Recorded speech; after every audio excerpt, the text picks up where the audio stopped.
All of you and welcome to online class. तो चलिए आज की क्लास जो है स्टार्ट करते हैं। तो हम लोग जो है चैप्टर नंबर जो है 9 पढ़ रहे थे। चैप्टर नंबर जो है 9, ठीक। इसमें हम लोग जो है अपवर्तन के बारे में पढ़ रहे थे। कल मैं आप लोग को बताया था अपवर्तनांक जो है किसे कहते हैं और अपवर्तनांक के प्रकार बताया था, निरपेक्ष अपवर्तनांक और जो है सापेक्ष अपवर्तनांक। उसके बाद अपवर्तनांक की निर्भरता जो है बताया था, है ना। तो एक चीज जो सुधार लेना, कल जो बताया था उसमें थोड़ा सा मिस्टेक हो गया था अपवर्तनांक की निर्भरता में, है ना। उसको आज सुधार लीजिएगा आप लोग। अपवर्तनांक की निर्भरता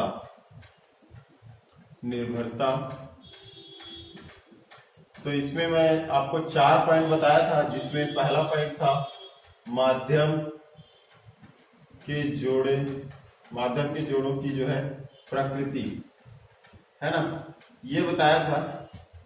इसी को जो है आपको जो है थोड़ा सुधारना है। मैं इसमें बताया था, कल मैं बताया था कि y या निर्वात के सापेक्ष किसी माध्यम का जो अपवर्तनांक होता है वो 1 से अधिक होता है, ठीक है। ये वाला लाइन तो एकदम सही है, इसमें कोई गलत नहीं है। लेकिन जो दूसरा लाइन बताया था वो थोड़ा सा मिस्टेक था।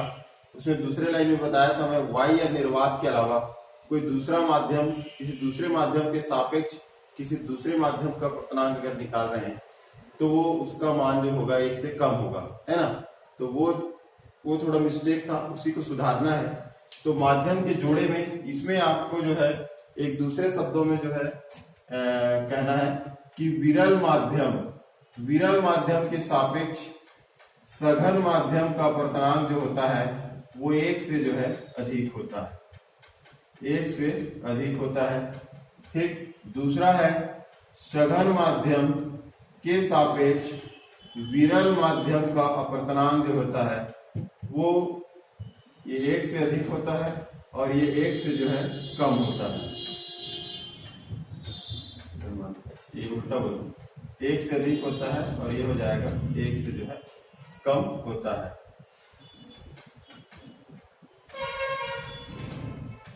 ठीक है, विरल माध्यम का जो है वो 1 से जो है अधिक होता है और इसमें जो सघन माध्यम जो है का जो है सघन माध्यम के सापेक्ष विरल माध्यम का अपवर्तनांक जो 1 से कम होता है। क्लियर है।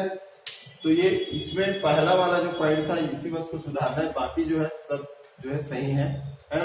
बाकी जो बताया था तो समझ में आ गया। माध्यम के जोड़ों की प्रकृति पर इसको सुधारना है, बस इसको ये करना है कि विरल माध्यम के सापेक्ष सघन माध्यम का अपवर्तनांक 1 से अधिक होता है और सघन माध्यम के सापेक्ष विरल माध्यम का अपवर्तनांक 1 से कम होता है। क्लियर है। चलिए अब आज हम लोग जो है देखेंगे जो है उत्क्रमणिता का जो है सिद्धांत, ठीक है। उत्क्रमणिता का जो है सिद्धांत देखते हैं, प्रकाश की उत्क्रमणिता का सिद्धांत। तो प्रकाश की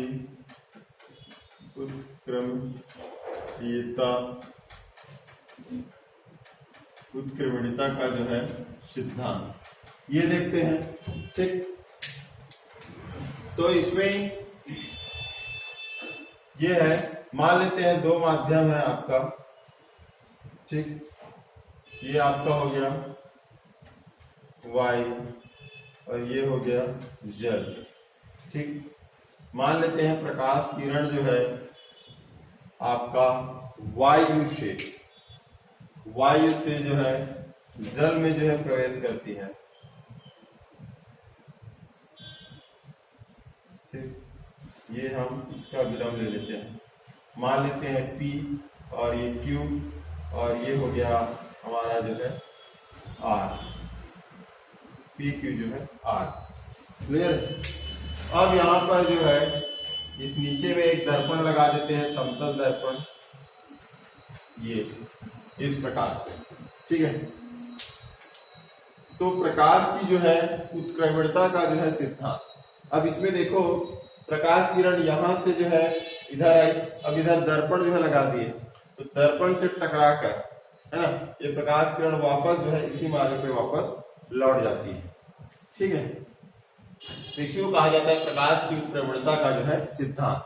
मतलब जब कोई प्रकाश किरण जो है एक माध्यम से चलकर दूसरे माध्यम में प्रवेश करती है, ठीक है, और उसके मार्ग को अगर उलट दिया जाए, मार्ग को उलट दिया जाए तो प्रकाश किरण जिस मार्ग से प्रवेश करती है वह उसी मार्ग से वापस जो है लौट जाती है।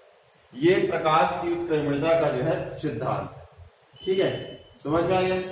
तो क्या बोला हूं मैं कि अगर कोई प्रकाश किरण एक माध्यम से चलकर दूसरे माध्यम में प्रवेश करती है और यदि उसके मार्ग को उलट दिया जाए, मार्ग को उलट दिया जाए तो प्रकाश किरण जिस माध्यम से, है ना, प्रवेश की थी, जिस मार्ग से प्रवेश की थी उसी मार्ग से वो वापस लौट जाती है।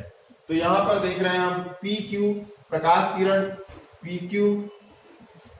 PQ का अनुसरण करते हुए QR की ओर जो है वो अग्रसर हुई, ठीक है, जल में जो है QR की तरफ वो जो है उसका अनुसरण की, मार्ग का अनुसरण की। अब इसके मार्ग को उलट दिए, मतलब यहाँ पर हम एक दर्पण लगा दिए, समतल दर्पण। अब इस समतल दर्पण में देखोगे तो ये क्या होगा, इसका मार्ग उलट देने पे ये प्रकाश किरण इसी मार्ग का जो है अनुसरण करते हुए वापस जो है आपका QP की ओर जो है चली जाएगी। क्लियर है? तो ये है आपका जो है प्रकाश की प्रवणता का जो है सिद्धांत। इतना समझ में आ गया? तो इसको आपको जो है शब्दों में जो है लिखना है पहले, है ना। क्या लिखना है कि जब कोई प्रकाश किरण एक माध्यम से चलकर दूसरे माध्यम में प्रवेश करती है और उसके मार्ग को अगर उलट दिया जाए तो प्रकाश किरण जिस मार्ग का जो है, जिस मार्ग से प्रवेश करती है वो उसी मार्ग से वापस जो है लौट जाती है। ये उत्क्रमणिता का जो है सिद्धांत है, ठीक है, इसको जो है याद रखिएगा। अब हम जो है देखते हैं PQ ये आपतित किरण है, QR जो है अपवर्तित किरण है। मतलब आपतित किरण जो है आपका QR की ओर जो है QR मार्ग का जो है अनुसरण करती है। अगर यहाँ पे नीचे में समतल दर्पण लगा दिया जाए तो क्या होता है, इसके मार्ग को उलट दे तो ये प्रकाश किरण जो है ये RQ मार्ग का अनुसरण करते हुए QP की दिशा में जो है वापस जो है चली जाती है, मतलब उसी मार्ग से वापस लौट जाती है। क्लियर है यहाँ तक? और इसका मतलब ये हुआ, ये है आपका एयर और ये है आपका वाटर। ये हो गया A म्यू G बराबर हो जाएगा 1/G म्यू जो है A। ये जो है उत्क्रमणता का जो है सिद्धांत है। क्लियर है? तो चलिए आप देखते हैं इसमें जो है यहाँ पर जो आपतन कोण बनेगा वो होगा I और यहाँ पे बनेगा वो होगा R, अपवर्तन कोण। क्लियर है? तो यहाँ पर हम देखते हैं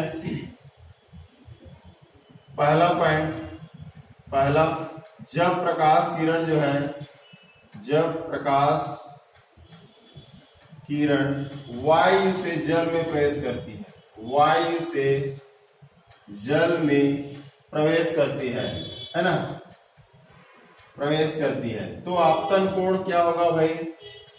आपतन कोण हो जाएगा आपका I और अपवर्तन कोण क्या होगा?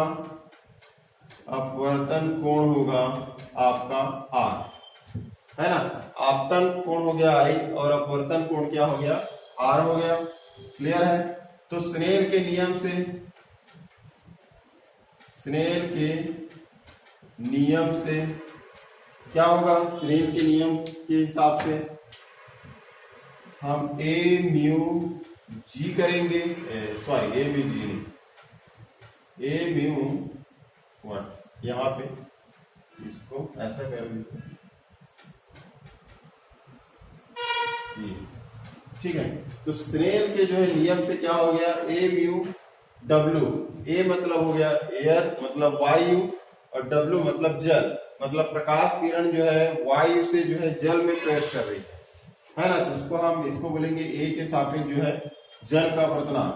तो ये होता है साइन I बटे क्या होगा? साइन R होगा। क्लियर है यहाँ तक? ये हो गया पहला समीकरण। अब दूसरा समीकरण है, देखें दूसरा जो है, अब क्या कर रहे हैं हम? अब इसके मार्ग को जो है पलट दिए तो क्या हो जाएगा भाई? अब दूसरा जो है कंडीशन ये हो गया कि जब प्रकाश किरण जब प्रकाश किरण अब जल से, है ना, अब जल से कहाँ जाएगी, वायु में। प्रकाश किरण जल से वायु में प्रवेश करती है। ठीक है, जब प्रकाश किरण जल से वायु में प्रवेश करती है, मतलब मार्ग को आप पलट दिए हैं, तो अब ये जो है जल से जो है वायु की ओर जाएगी। तब क्या होगा, आपतन कोण, तब आपतन कोण क्या बन जाएगा भाई, आपतन कोण बन जाएगा आर। क्या हो जाएगा, ये इसके लिए आपतन कोण हो जाएगा, तो आपतन कोण हो जाएगा आर। और अपवर्तन कोण क्या हो जाएगा, अपवर्तन कोण हो जाएगा आपका आई। आई क्या हो जाएगा, अपवर्तन कोण हो जाएगा। ठीक है, तो स्नेल के नियम से फिर हम देखते हैं, स्नेल के जो है नियम इसमें लगा दीजिए। तो आपका जो है स्नेल के नियम से हो जाएगा, ये आपका किधर से जा रहे हैं, जल से वायु की ओर जा रहे हैं। जल मतलब ये हो गया W म्यू जी, सॉरी जी नहीं, ए। ठीक है, ये हो गया बराबर क्या हो जाएगा, साइन आई बटे साइन आर बोलते हैं। साइन आई मतलब आई क्या है, आपतन कोण है। अब जल से इधर से जा रहे हैं, मतलब ये आर जो है यहाँ पर जो बनने वाला कोण है, ये इसके लिए आपतन कोण होगा और ये अपवर्तन कोण होगा। ठीक है, क्योंकि इधर से ये आपतित हो रही है, तो यहाँ पे हो जाएगा साइन आर बटे हो जाएगा साइन आई। क्लियर, ये हो गया समीकरण नंबर 2। अब समीकरण 1 और 2 को आपस में गुणा कर दीजिए। समीकरण जो है 1 गुणित जो है 2 करने पर, तो कर दीजिए, तो ये हो जाएगा A mu W cross W mu A बराबर लेफ्ट हैंड साइड को जो गुणा किए हैं, उसी प्रकार राइट हैंड साइड और राइट हैंड साइड को गुणा करेंगे। तो इसका राइट हो जाएगा आपका जो है साइन आई बटे जो है साइन आर क्रॉस, इसका राइट हो जाएगा साइन आर बटे हो जाएगा साइन आई। क्लियर है, तो आई से आई कट जाएगा, आर से आर कट जाएगा, तो आ जाएगा क्या, A mu W cross W mu A बराबर हो जाएगा 1। क्लियर है इतना। तो अब इसको इधर पक्षांतर कर दो, तो क्या हो जाएगा, ए म्यू डब्ल्यू बराबर हो जाएगा 1/W म्यू ए। ठीक, यही हमको सिद्ध करना था, ये ए म्यू डब्ल्यू बराबर W 1/W म्यू ए। तो यही है आपका प्रकाश की प्रवणता का जो है सिद्धांत, याद रखिएगा। ठीक है, अगर प्रकाश की प्रवणता का जो है सिद्धांत अगर पूछा जाए, तो आपको यहां तक जो है बनाना है। मतलब ए म्यू डब्ल्यू जो है इसके विक्रमानुपाती होगा W म्यू ए, है ना। ए म्यू डब्ल्यू बराबर होगा 1/W म्यू ए। क्लियर है यहाँ तक, समझ। तो अब हम देखते हैं विभिन्न माध्यमों में प्रकाश का जो है अपवर्तन। विभिन्न माध्यमों में मतलब आप प्रकाश किरण जो है कई माध्यम से होकर जो है गुजरे। ठीक है, जैसे कि हम देख लेते हैं आपका ये हो गया, ठीक है, ये हो गया जल, और ये हो गया आपका जो है कांच। ये हो गया जल, ये हो गया कांच, और ये हो गया वायु, और ये नीचे भी हो गया आपका जो है वायु। ठीक है, तो प्रकाश किरण जो है 4 माध्यम से होकर जो है गुजरती है, वायु, जल, कांच और फिर जो है वायु। ठीक है, तो इसको हम जो है देखते हैं। ठीक है, तो प्रकाश किरण जो है 4 माध्यमों से जो है होकर जो है गुजरती है, वायु, जल, कांच और जो है वायु। तो इसको हम देखते हैं। तो जब कोई प्रकाश किरण जो है समांतर फलकों वाले जो है, ठीक है, किसी माध्यम से होकर जब गुजरती है, तो क्या होता है। तो यहाँ पर देखते हैं जल और कांच, ये समांतर जो फलक है, तो हम इसमें देखें कि प्रकाश किरण जब वायु से जो है वायु से जल में प्रवेश करती है, ठीक, तो अभिलंब की ओर झुक जाती है। फिर जल से जो है कांच में जो है प्रवेश करती है, तो फिर ये अभिलंब की ओर झुक जाती है। और उसके बाद पुनः जो है कांच से जब वायु में जाती है तो ये अभिलंब से जो है दूर हट जाती है। क्लियर है यहां तक? अब इसमें हम यहां पर ये अभिलंब ले लेते हैं, ये अभिलंब है, ठीक, ये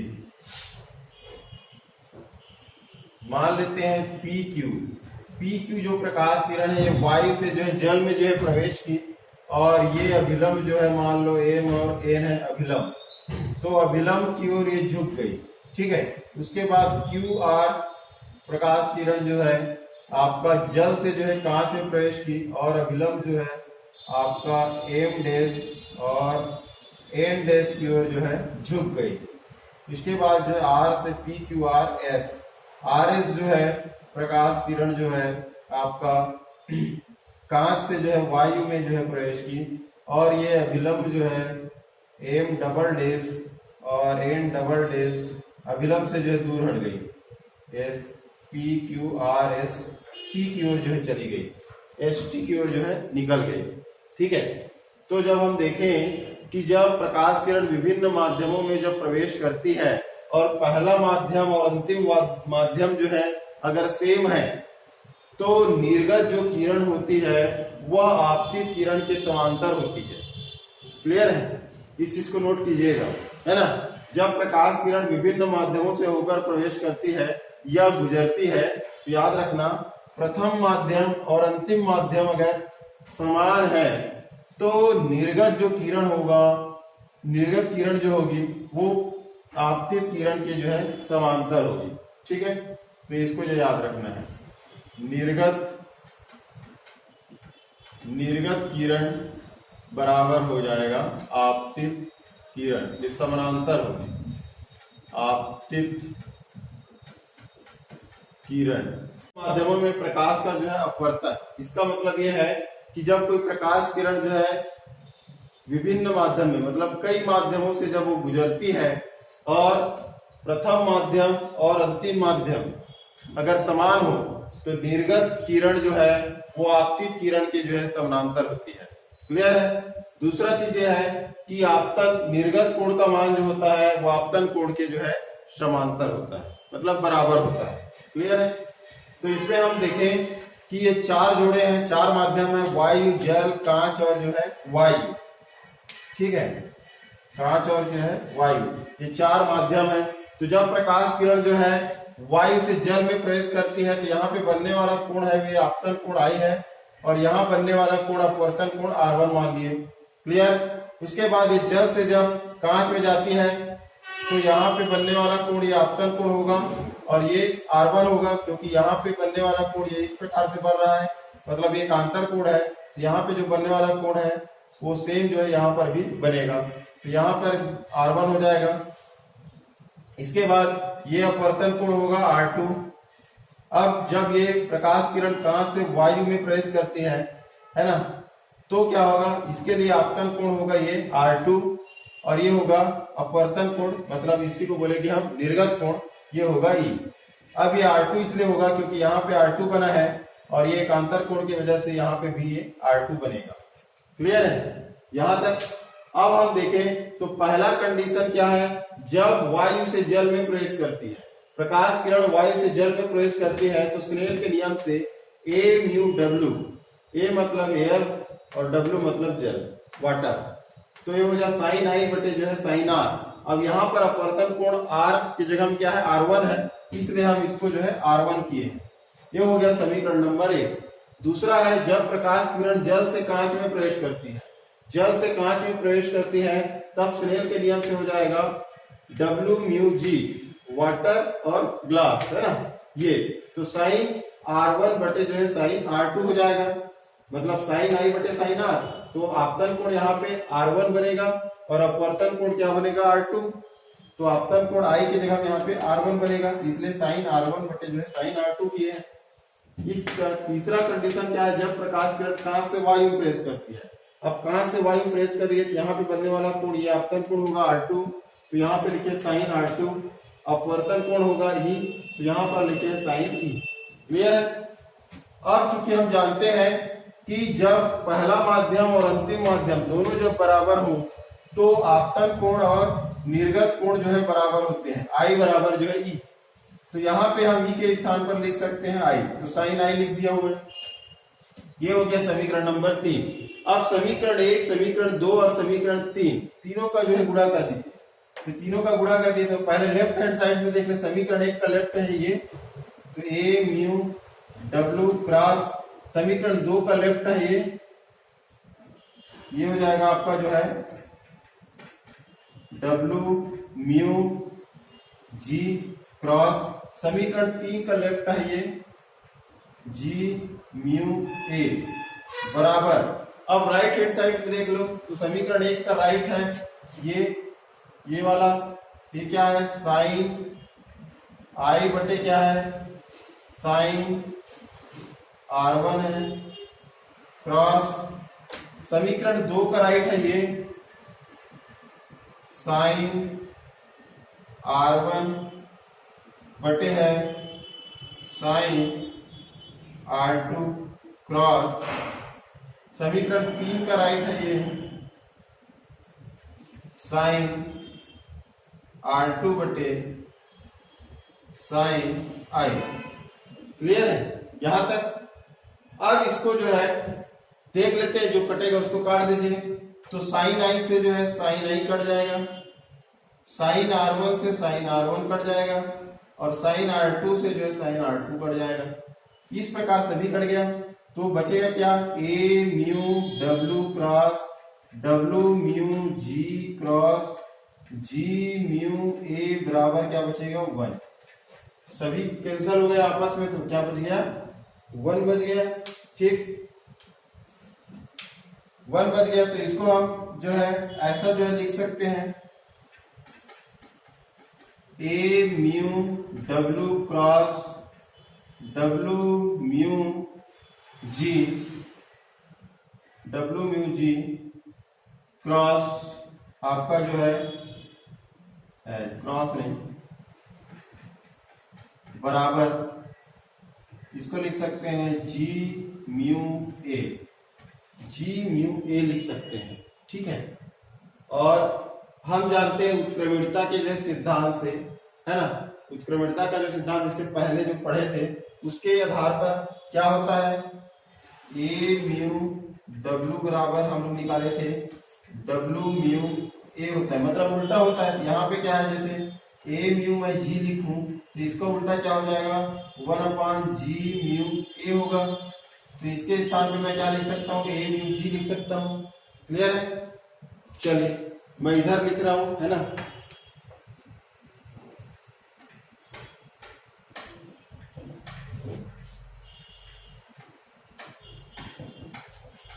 तो यहां पे हम लिख सकते हैं इसको A mu W cross, A mu W के बाद W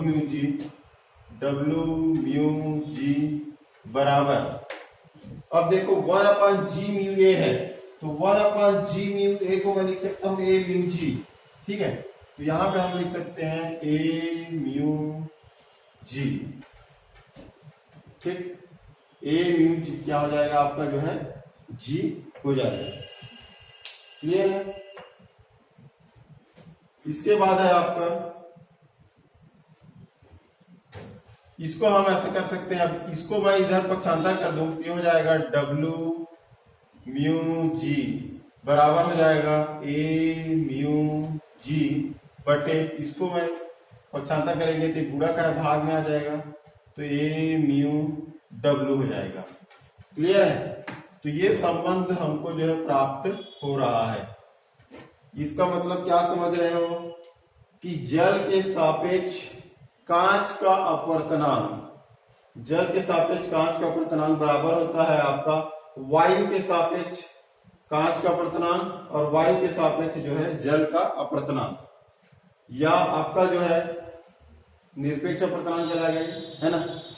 या इसको हम ऐसा भी लिख सकते हैं, आपका जो है इसको जैसे 1μ2 अगर किया जाए, मतलब एक माध्यम के सापेक्ष दूसरे माध्यम का अपर्तनांक अगर किया जाए, तो यहाँ पे देखो जी वाला पहले आया है, मतलब दूसरा आया, मतलब μ2 पहले आएगा और उसके बाद क्या हो जाएगा, μ1 होगा।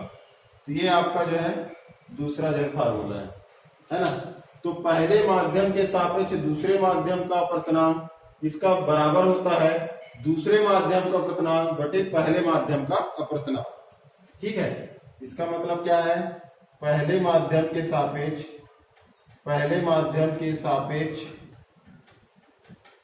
दूसरे माध्यम का अपर्तनांक